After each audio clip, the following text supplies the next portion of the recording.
Hello, and welcome back to Speak English Daily. Hi everyone, we are very happy to see you here today.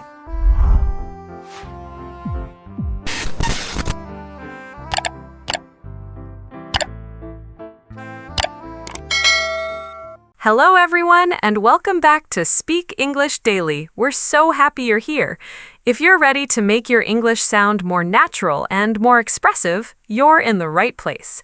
Before we begin, don't forget to like this episode, subscribe to our channel, and share it with a friend who's learning English. Let's improve your vocabulary together. Today's lesson is about one tiny word that almost every English learner uses every day, very. Now, here's the good news. Saying very happy, very angry, or very afraid is not wrong. Those phrases are grammatically correct, and native speakers use them too. That's an important point. We don't want you to think that the word very is bad. It isn't. The problem is that many learners use it all the time because they don't know stronger adjectives. When every sentence starts with very, your English can begin to sound repetitive. Native speakers often replace very plus adjective with a single stronger word. These words are called extreme adjectives. They already contain the meaning of very, so there's no need to add very before them. For example, instead of saying, "I'm very tired," a native speaker might say, "I'm exhausted." One word replaces two, and the sentence becomes more powerful. Throughout today's lesson, we're going to teach you 19 powerful adjectives that can instantly make your English sound richer and more natural. Don't worry if some of these words are new. We'll explain each one in simple English, give you easy examples, and show you how people really use them. Here's another helpful tip. Don't try to memorize all 19 words today. That's a lot for anyone. Instead, learn one or two new adjectives each week. Use them in your conversations, write them in your notebook, and say them out loud. Little by little, they'll become part of your everyday English. Let's begin with our first upgrade. Instead of saying very afraid, try saying petrified. Petrified. P-E-T-R-I-F-I-E-D. Petrified means extremely afraid. It's much stronger than simply saying afraid. Imagine you're walking in the woods and suddenly you see a huge bear standing only a few meters away. You aren't just afraid, you're petrified. Listen to these examples. I was petrified when I heard someone knocking on my window at midnight. The little boy was petrified during the thunderstorm. She looked petrified before giving her first speech. Notice that we usually don't say very petrified. The word already means very afraid. Saying very petrified sounds unnatural because the meaning is already built into the adjective. Here's a quick conversation. I heard a strange noise downstairs. Were you scared? I was petrified. Doesn't that sound more expressive? Now let's learn our second word. Instead of saying very angry, use enraged. Enraged. E-N-R-A-G-E-D. Enraged means extremely angry. It describes someone whose anger is much stronger than ordinary frustration. Imagine someone damages your new car and drives away without saying anything. You probably wouldn't just be angry, you'd be enraged. Here are a few examples. The customers were enraged after waiting for 4 hours. My dad was enraged when he discovered someone had broken the fence. She became enraged after hearing the unfair decision. Here's a natural dialogue. Why is your manager shouting? He's enraged because the report disappeared. As with our first word, avoid saying very enraged. The adjective already carries that strong meaning. Here's one final speaking tip. Learning advanced vocabulary isn't about using difficult words everywhere. It's about choosing the right word for the situation. If you're only a little angry, say angry. If you're extremely angry, enraged is a much better choice. The same goes for afraid and petrified. Great start! We've already upgraded 2 common expressions. Keep listening because the next words will help you sound even more confident, expressive, and natural in everyday English. Let's continue. Let's keep building your vocabulary with 3 more powerful adjectives that describe emotions. These are words you'll often hear in books, movies, podcasts, and conversations with fluent English speakers. Our first upgrade is simple but very useful. Instead of saying very excited, you can often say exhilarated. Exhilarated means feeling extremely excited, happy, and full of energy. It's more than just looking forward to something. It describes a feeling that's almost impossible to hide. Imagine you've been waiting for months to travel to another country. When the airplane finally takes off, you might say, "I feel exhilarated." That word tells people your excitement is at its highest level. Here are a few examples. I was exhilarated after finishing my first marathon. They felt exhilarated when they reached the top of the mountain. The children were exhilarated after seeing their favorite singer perform. Here's a short conversation. How was your skydiving experience? It was incredible. I was exhilarated from beginning to end. Notice something interesting. We usually use exhilarated after an exciting experience. It's often connected to adventure, success, achievement, or unforgettable moments. Our next upgrade is very eager. A stronger word is zealous. A zealous person has a lot of enthusiasm. They don't just want to do something, they truly care about it and put a lot of energy into it. Listen to these examples. The new teacher is zealous about helping every student improve. David is a zealous football fan who never misses a match. The volunteers were zealous in their efforts to clean the local park. Here's another conversation. Why does Lisa spend so much time practicing the piano? Because she's zealous about becoming a great musician. Here's an important tip. Zealous often describes someone's attitude over a longer period of time. It's not just excitement for one afternoon. It shows lasting passion and commitment. Compare these 2 sentences. I'm excited about tonight's concert. I'm zealous about learning English. The first sentence is about one event. The second describes an ongoing passion. That's why choosing the right adjective makes your English more accurate, not just more advanced. Now, let's learn our third word.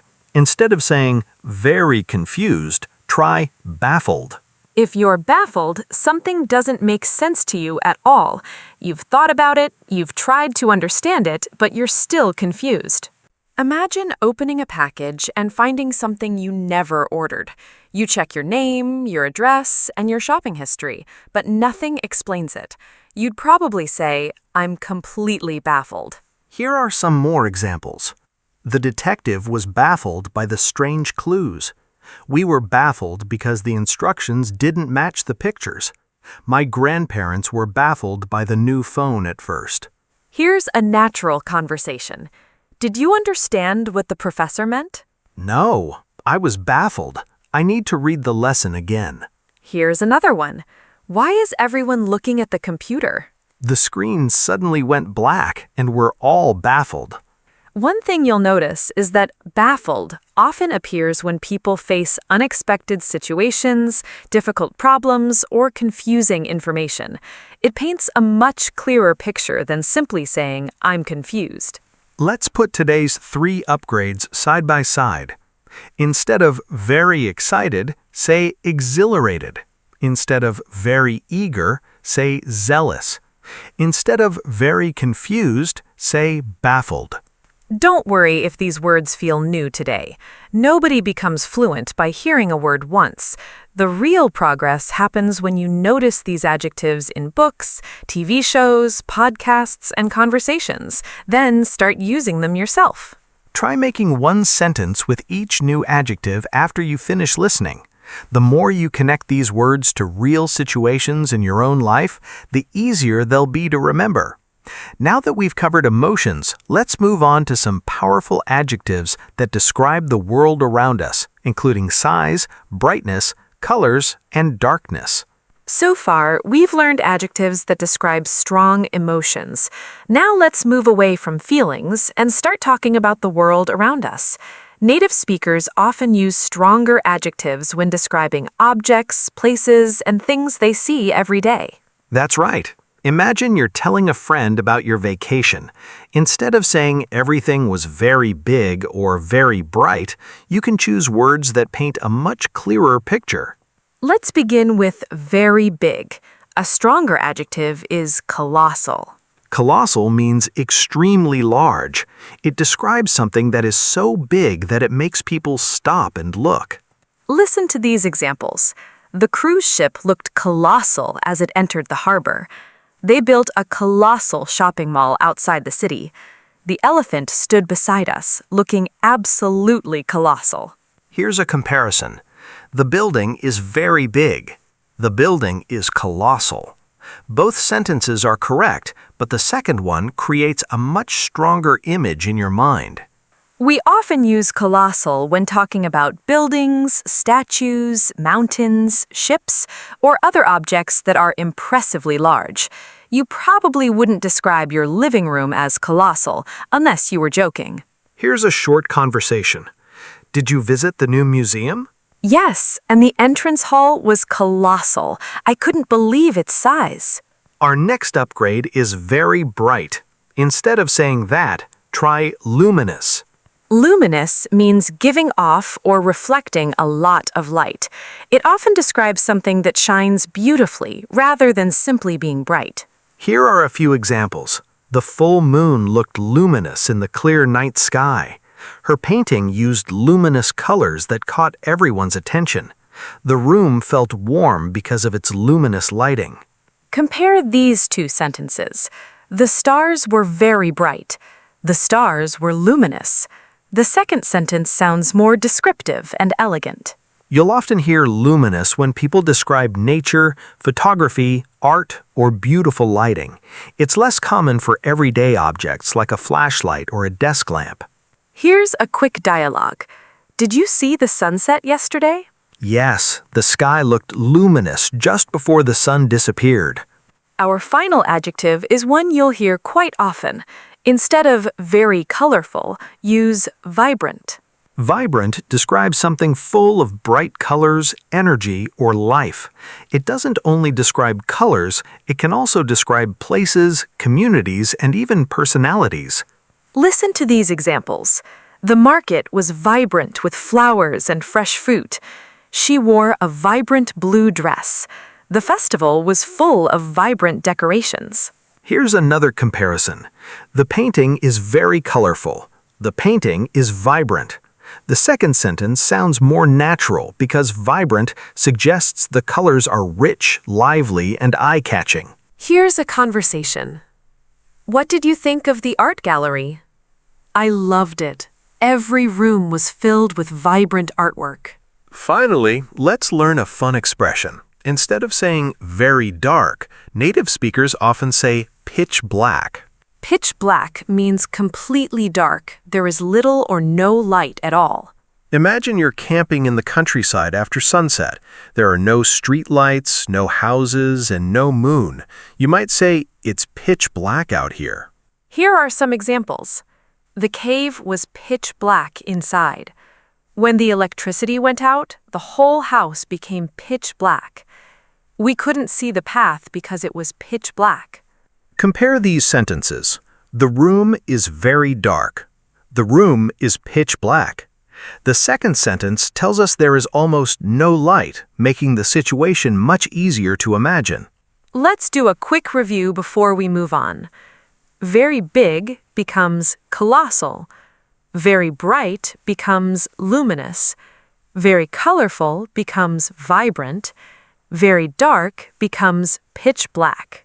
These 4 adjectives help your listeners create a picture in their minds. Instead of giving a simple description, you're helping people imagine what you saw. Next, we'll look at powerful adjectives that describe people, work, and the way someone approaches a task. We've talked about emotions, and we've learned how to describe things around us. Now let's focus on people, especially how they work, study, and solve problems. These next adjectives are incredibly useful in school, at work, and even in everyday life. Let's begin with a phrase many people use every week, very busy. A stronger and much more natural expression is swamped. If you're swamped, you have so much work that you don't know where to begin.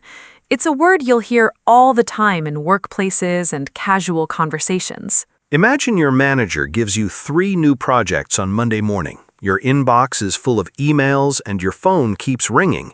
You could say, "I'm swamped today." Here are some examples. I'm swamped with work this week. Our teacher is swamped because it's exam season.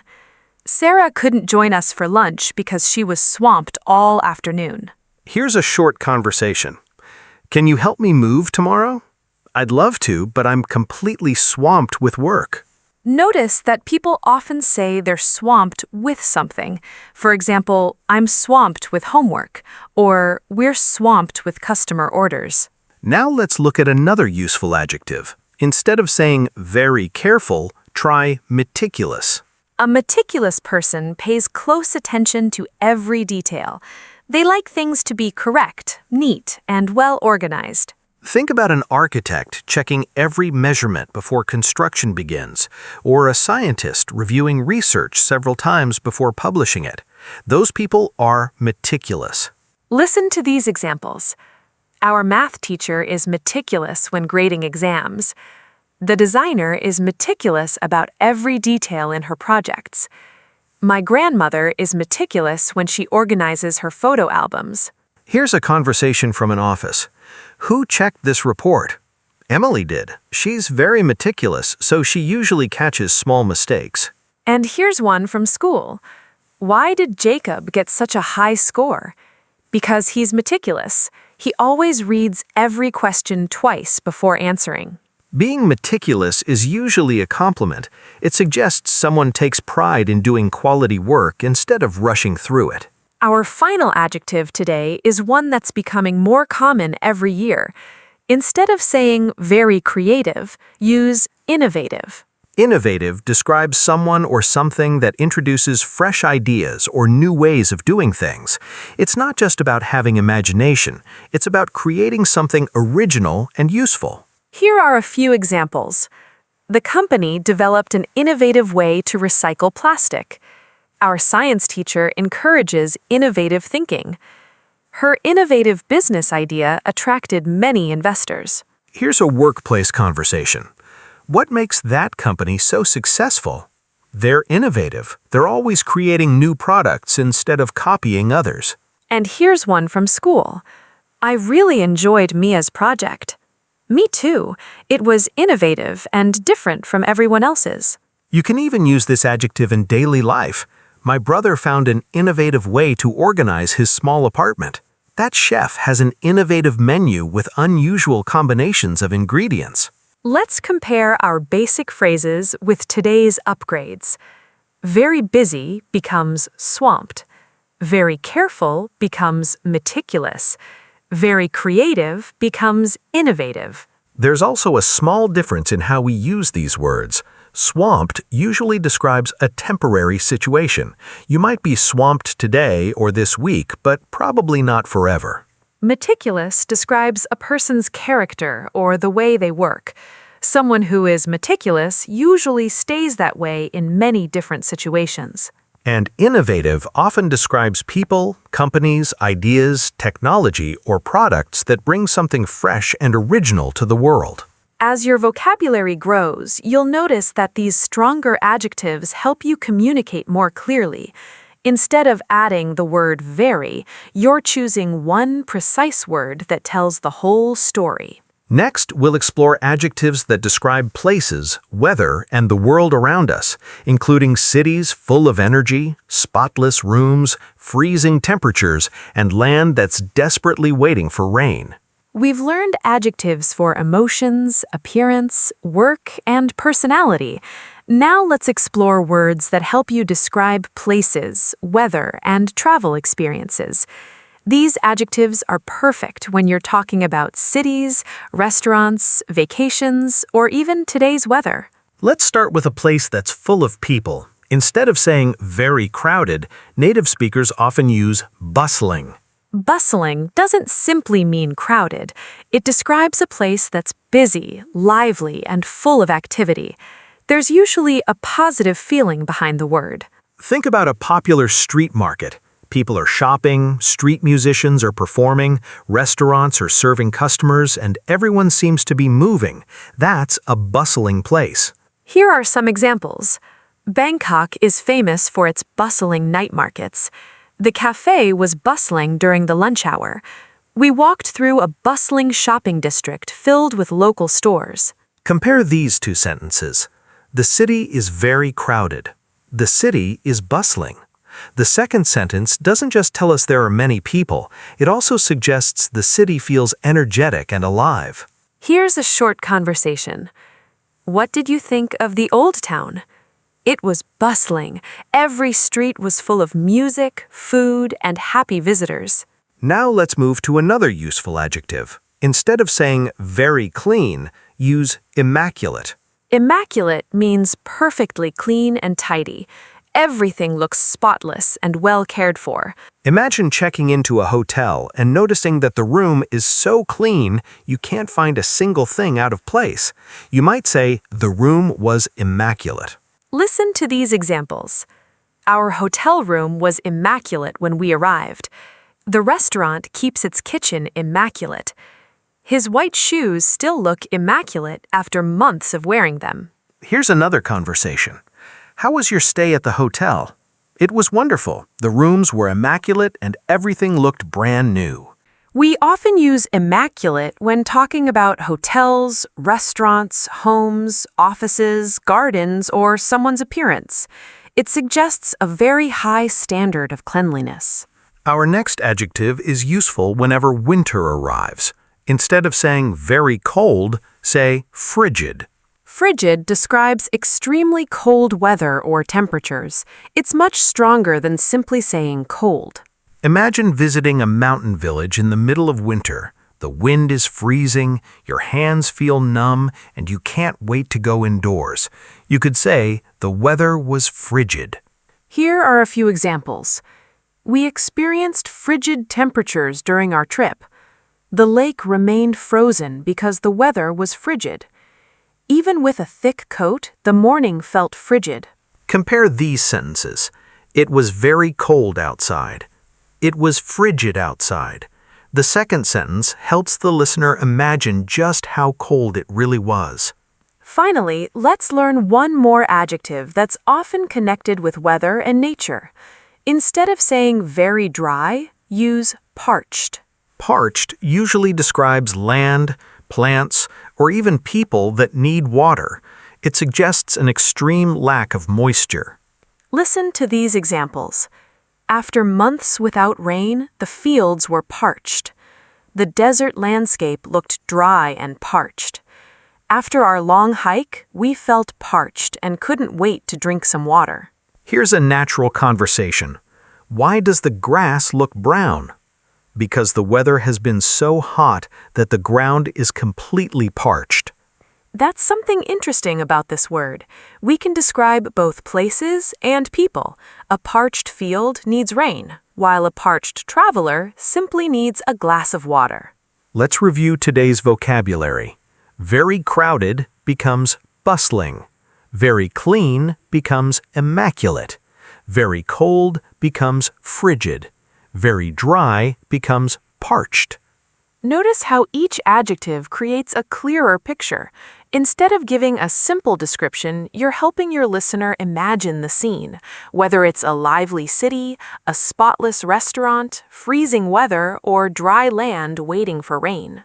Up next, we'll learn 3 more powerful adjectives that describe difficult situations, challenging tasks, and ideas that have real depth. Those words can make your English sound even more precise and expressive. We've covered emotions, appearance, workplaces, and places around us.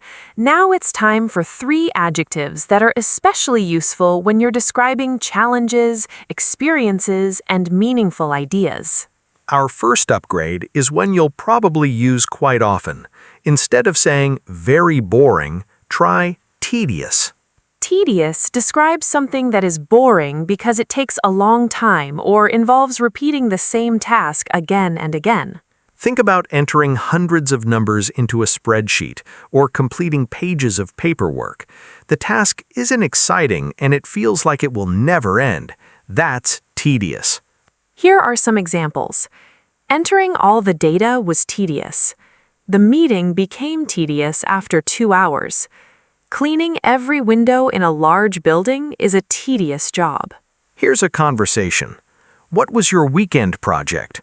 It was useful, but the editing process was really tedious. We often hear collocations like tedious task, tedious process, tedious work, and tedious job. Those combinations sound very natural. Our next upgrade is very difficult. A stronger adjective is arduous.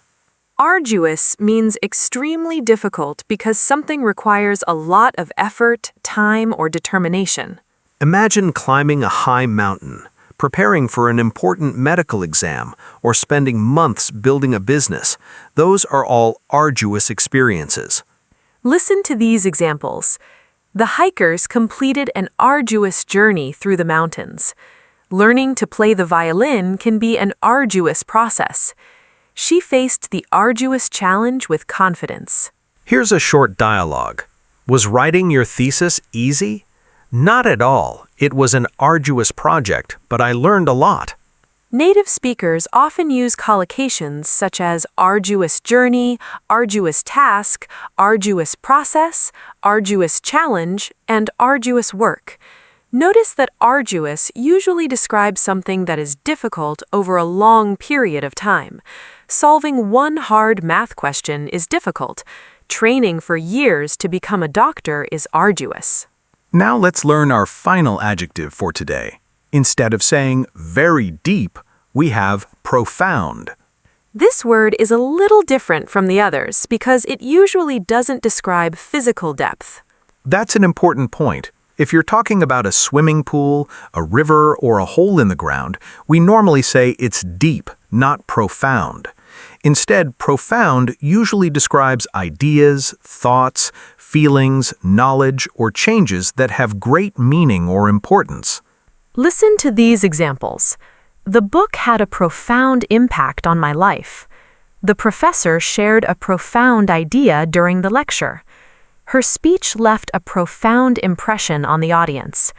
The experience changed him in a profound way. Here's a conversation. What did you think of the documentary?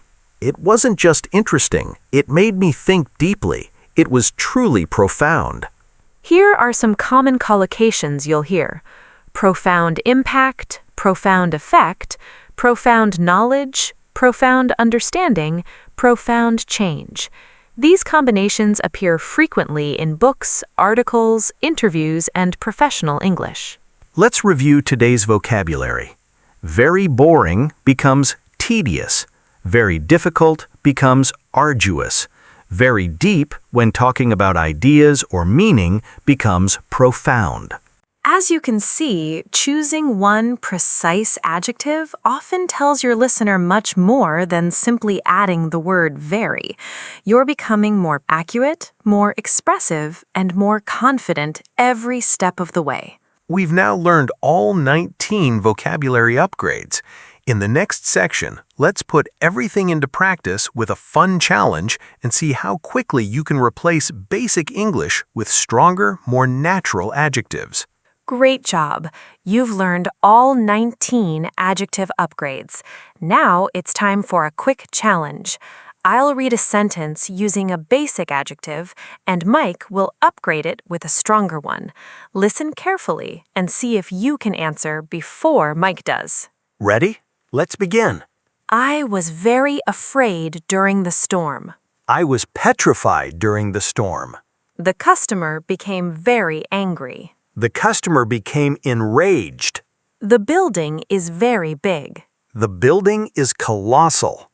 The movie was very boring. The movie was tedious.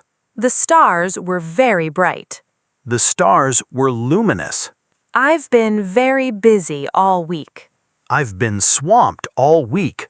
She's very careful with her work. She's meticulous with her work. The hotel was very clean. The hotel was immaculate. The weather was very cold. The weather was frigid. The garden is very colorful. The garden is vibrant. I was very confused after reading the instructions. I was baffled after reading the instructions. She's very creative. She's innovative. The market was very crowded. The market was bustling. The room became very dark. The room became pitch black. His speech was very deep. His speech was profound. The hike was very difficult. The hike was arduous. The land became very dry. The land became parched. She's very eager to learn. She's zealous about learning. We were very excited after the concert. We were exhilarated after the concert. Excellent! Did you notice something? We didn't make the sentences longer. We simply replaced two ordinary words with one stronger adjective. Here's a memory tip that many English learners find helpful. Don't memorize the advanced word by itself. Always connect it to the simple phrase you already know. Think very busy equals swamped. Very clean equals immaculate. Very cold equals frigid. Your brain remembers connections much better than isolated words. Another helpful habit is to choose just 3 or 4 adjectives this week and use them in your own speaking and writing. Once those become natural, add a few more. Building vocabulary step by step is much more effective than trying to remember everything at once. And whenever you're reading a book, watching a movie, or listening to English, pay attention to these adjectives. The more often you hear them in real situations, the easier they'll become to use yourself. In our final section, we'll review all 19 one last time and leave you with a simple strategy for making these new words part of your everyday English. You've made it to the final part of today's lesson, and now it's time for one last review. This is your chance to test your memory. I'll say the basic phrase, and Mike will replace it with the stronger adjective. If you know the answer, try saying it before Mike does. Let's see how many you've remembered. Very afraid. Petrified. Very angry. Enraged. Very big. Colossal. Very boring. Tedious. Very bright. Luminous. Very busy. Swamped. Very careful. Meticulous. Very clean. Immaculate. Very cold. Frigid. Very colorful. Vibrant. Very confused. Baffled. Very creative. Innovative. Very crowded. Bustling. Very dark. Pitch black. Very deep. Profound. Very difficult. Arduous. Very dry. Parched. Very eager. Zealous. Very excited. Exhilarated. Fantastic! If you answered most of those correctly, you've learned a lot of useful vocabulary today. If you missed a few, don't worry, that's completely normal. Vocabulary grows through repetition, not perfection. Before we finish, let's talk about when you should use these words. Remember, these are strong adjectives. That means they work best when the situation is also strong. For example, if you're a little busy because you have 2 emails to answer, saying you're swamped might sound exaggerated. But if your calendar is full, your phone won't stop ringing, and you have deadlines all day, then swamped is the perfect word. The same idea applies to petrified. If you see a tiny spider and you're only slightly nervous, afraid is probably enough. But if you're in a genuinely frightening situation, petrified expresses that feeling much better. Think about colossal, too. Your neighborhood grocery store probably isn't colossal, but a huge stadium, a massive cruise ship, or an enormous skyscraper could certainly be described that way. And don't forget our special adjective, profound. This one is different because it usually describes ideas, experiences, knowledge, or emotions. We normally don't say, the lake is profound. We say, the lake is deep. But we can say, the book had a profound message, or the conversation had a profound effect on me. Here's another useful tip. You don't need to stop using the word very. Native speakers use it every day, and there's nothing wrong with it. The goal isn't to remove it from your vocabulary. The goal is to avoid depending on it for every description. Imagine someone says, "The movie was very good. The actors were very funny. The ending was very surprising, and the music was very beautiful." The meaning is clear, but the same word keeps appearing. Now listen to this version. The movie was outstanding. The actors were hilarious. The ending was unexpected, and the music was beautiful. The second version sounds more varied and more engaging because different adjectives create different pictures. That's what expanding your vocabulary does. It gives you more choices. Instead of using the same words again and again, you can choose the adjective that best matches the situation. Here's a challenge for you after today's lesson. Pick just 3 of today's 19 adjectives and use them in real life this week. Write a few sentences, use them in a conversation, or even say them to yourself while practicing English.